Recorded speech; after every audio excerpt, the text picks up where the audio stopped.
یہ عمل مبارک اتنا حسین ہے، اتنا خوبصورت ہے، اتنے کمالات کا حامل ہے کہ اس عمل کو کرنے والا ایسا نہیں ہوتا کہ وہ کہے کہ میری حسرت پوری نہیں ہوئی، میری تمنا پوری نہیں ہوئی، میری خواہش پوری نہیں ہوئی۔ اس کی تمام نیک حاجات پوری کرنے والا یہ عمل مبارک ہے، جس کی آج تک دعا قبول نہیں ہوئی، جس کی آج تک بڑے بڑے وظائف کیے ہیں، کوئی اس کا کچھ بنا نہیں ہے، وہ کہتا ہے میرا کام نہیں ہوا، میں نے فلاں عمل کیا، فلاں عمل کیا، فلاں وظیفہ کیا، فلاں وظیفہ کیا، سب ناکام ہو گئے، میں ناکام ہو گیا، میرے وظیفے ناکام ہو گئے، میری دعائیں ناکام ہو گئی، میرا کچھ قبول نہیں ہوا۔ وہ اس عمل کو کرے انشاءاللہ تعالی، جس لگن کے ساتھ، جس محبت کے ساتھ، جس عشق کے ساتھ وہ اس عمل کو کرے گا، رب العزت کی بارگاہ سے اسے اسی قدر ہی بے شمار اور بے حساب نعمتوں کے اللہ تعالیٰ تحفے عطا فرمائے گا۔ بسم اللہ الرحمن الرحیم۔ السلام علیکم ورحمۃ اللہ وبرکاتہ۔ درود و سلام پیارے نبی حضرت محمد مصطفیٰ صلی اللہ علیہ وآلہ وسلم کی ذات اقدس پر اور آپ کی آل پر اور آپ کے صحاب پر سلامتی ہو۔ اللہ تعالیٰ کی بے پناہ رحمتیں اللہ تعالیٰ کے نیک بندوں پر۔ محترم ناظرین کرام، جو عمل بتانے جا رہا ہوں، اپنے دل کی خواہشات کو اور تمام حسرتوں کو پورا کروانے کا یہ عمل ہے۔ اللہ تبارک و تعالیٰ سے اپنی دعائیں قبول کروانے کا عمل ہے، اپنے دل کی خواہشات کو پورا کروانے کا عمل ہے۔ بے شمار نعمتیں اللہ تبارک و تعالیٰ عطا فرمائیں گے یہ عمل کرنے والوں کو۔ ہر دلی خواہش اور دلی مراد اللہ پوری فرمائیں گے یہ عمل کرنے والا جو ہوگا اس کی،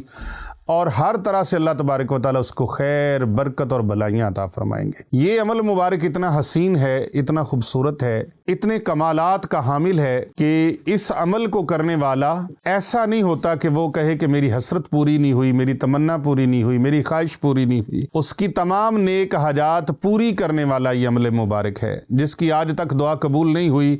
جس کی آج تک بڑے بڑے وظائف کیے ہیں، کوئی اس کا کچھ بنا نہیں ہے، وہ کہتا ہے میرا کام نہیں ہوا، میں نے فلاں عمل کیا، فلاں عمل کیا، فلاں وظیفہ کیا، فلاں وظیفہ کیا، سب ناکام ہو گئے، میں ناکام ہو گیا، میرے وظیفے ناکام ہو گئے، میری دعائیں ناکام ہو گئی، میرا کچھ قبول نہیں ہوا۔ وہ اس عمل کو کرے انشاءاللہ تعالی، جس لگن کے ساتھ، جس محبت کے ساتھ، جس عشق کے ساتھ وہ اس عمل کو کرے گا، رب العزت کی بارگاہ سے اسے اسی قدر ہی بے شمار اور بے حساب نعمتوں کے اللہ تعالیٰ تحفے عطا فرمائے گا۔ اللہ تعالیٰ نعمتوں کی فراوانی عطا فرمائیں گے، اللہ تعالیٰ رزق کی فراوانی عطا فرمائیں گے، اللہ تعالیٰ اس کی مرادوں کو پورا فرمائیں گے، حسرتوں کو پورا فرمائیں گے، اس عمل کرنے والے کی اللہ تعالیٰ نیک خواہشات کو پورا فرمائیں گے۔ اگر آپ بھی چاہتے ہیں ہماری نیک خواہشات پوری ہو جائیں، ہماری تمنائیں پوری ہو جائیں، ہماری آرزویں پوری ہو جائیں، ہم خوشحال زندگی میں لوٹ آئیں اور اللہ تبارک و تعالیٰ کی طرف سے آسانیوں والے معاملات ہو جائیں، تو پھر آج سے ہی اس عمل مبارک کو شروع کر دیں۔ فجر کی نماز کے بعد اور عشاء کی نماز کے بعد یہ عمل مبارک آپ نے کرنا ہے۔ اول آخر 7 مرتبہ درود پاک کوئی سا بھی آپ پڑھ لیں، 41 مرتبہ قرآن پاک کی یہ ایک چھوٹی سی آیت مبارکہ ہے، اسے آپ نے پڑھنا ہے۔ قرآن کریم کی سورہ آل عمران کی آیت نمبر یہ 26 ہے، اسے آپ نے پڑھنا ہے۔ اعوذ باللہ من الشیطان الرجیم، بسم اللہ الرحمن الرحیم، بیدک الخیر انک علی کل شیء قدیر۔ اس کا ترجمہ ہے، یا اللہ ساری بھلائیاں تیرے ہی ہاتھ میں ہیں، بے شک تو سب کچھ کرنے پر قادر ہے۔ تو جب اللہ سب کچھ کرنے پر قادر ہے، مشکلیں آپ کے لیے، رکاوٹیں آپ کے لیے، بندشیں آپ کے لیے، لیکن اللہ کے لیے کچھ مشکل نہیں ہے، رکاوٹ اللہ کے لیے کوئی نہیں ہے،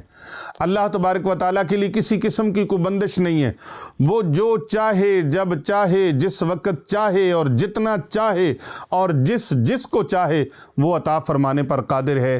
وہ رزق روزی کا معاملہ ہو، اولاد کا معاملہ ہو، رشتوں کا معاملہ ہو، شادیوں کا معاملہ ہو، کارخانوں کا معاملہ ہو، فیکٹریوں کا معاملہ ہو، بزنس کا معاملہ ہو، جاب کا معاملہ ہو، کوئی بھی معاملہ کسی بھی قسم کا ہو، برادری کے اندر معاملات ہوں، رشتہ داروں کے اندر، آل اولاد کے اندر، پوتے پوتیوں کے اندر، نواسے نواسیوں کے اندر، بیٹے بیٹیوں کے اندر، عزیز و اقربا کے اندر، دوست احباب کے اندر، ہر جگہ پر اللہ تبارک و تعالی اس عمل کرنے والے کو عزتیں اور برکتیں اللہ نصیب فرمائے گا، اور اس کے دل کے اندر ارمان ہے کہ میں بڑا گھر بناؤں، اللہ تبارک و تعالیٰ اس کو گھر عطا فرمائیں گے۔ کوئی گاڑی لینے کا خواہش مند ہے تو اللہ اس کو گاڑی عطا فرمائیں گے۔ کوئی مال و دولت کے لیے، رزق کے لیے، روزی کے لیے وہ اللہ تبارک و تعالیٰ کا سے طلبگار ہے تو اللہ تبارک و تعالیٰ اس کو رزق، روزی اور دولت بے انتہا عطا فرمائیں گے۔ بس کرنا کیا ہے، صبح فجر کی نماز کے بعد